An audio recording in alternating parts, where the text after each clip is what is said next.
Okay, now let's talk about separation processes.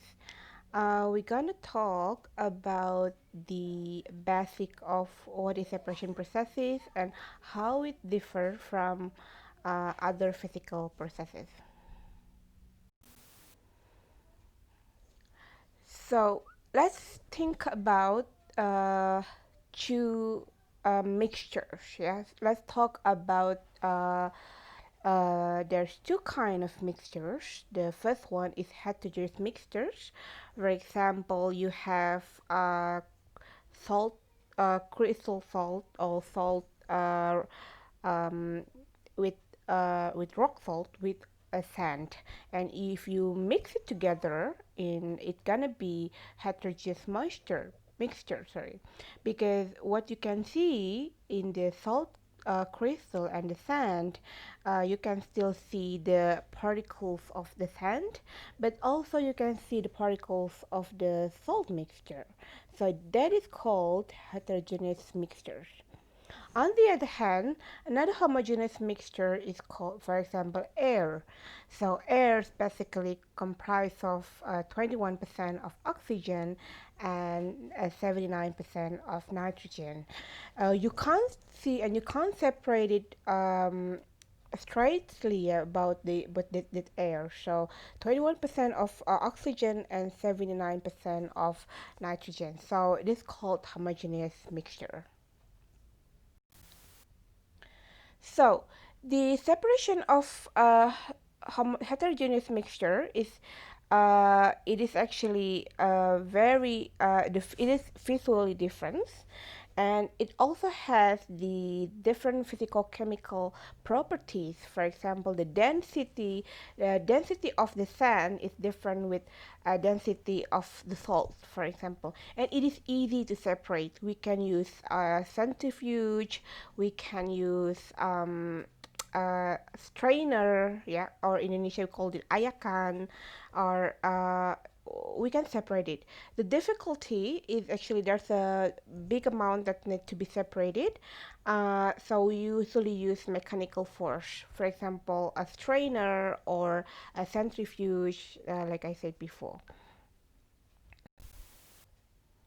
Now, for homogeneous mixture, visually it doesn't look like mixture, so it looks like one phase. So you can see just the air or the smoke, and it actually form different physical chemical properties that is differ from the components.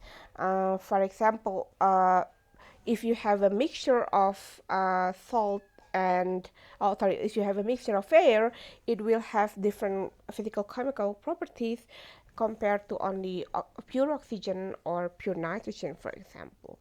And it's also difficult to separate it, so uh, it will be able to be separated by utilizing the diffusion process. Now we talk about mass transfer. What is mass transfer? Mass transfer is the net movement of a species in a mixture from one location to another. There are two mechanisms of mass transfer. The first one is molecular diffusion.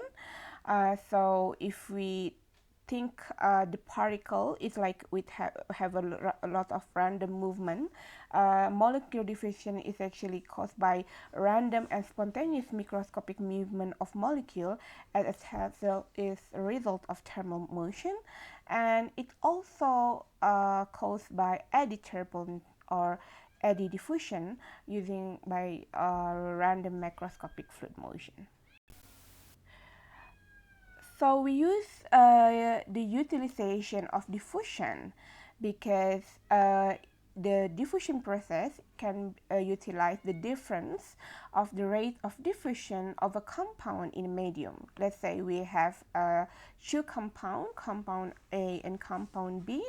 It will have different diffusion rates, so we can separate it using those different properties.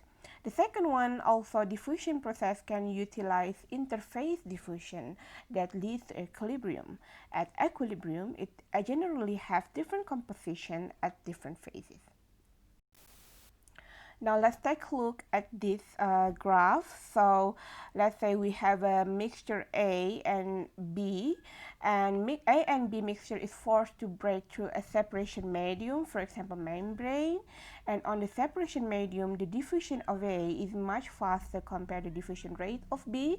So what happened at the other side of the membrane, you will have concentration A would be much higher compared to concentration of B. So then we can majorly separate A from mixture A and B.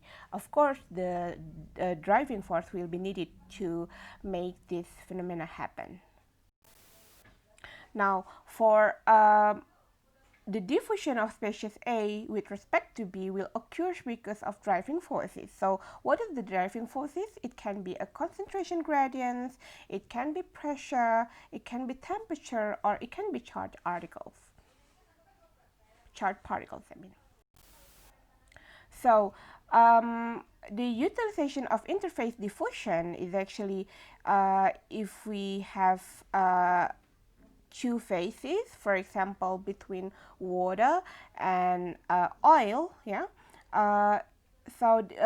If we add separating agent, so the separating agent will cause the mixture to be two phases, for example, alpha phase and beta phase. So A and B will diffuse towards the equilibrium state, and the composition of equilibrium would be different.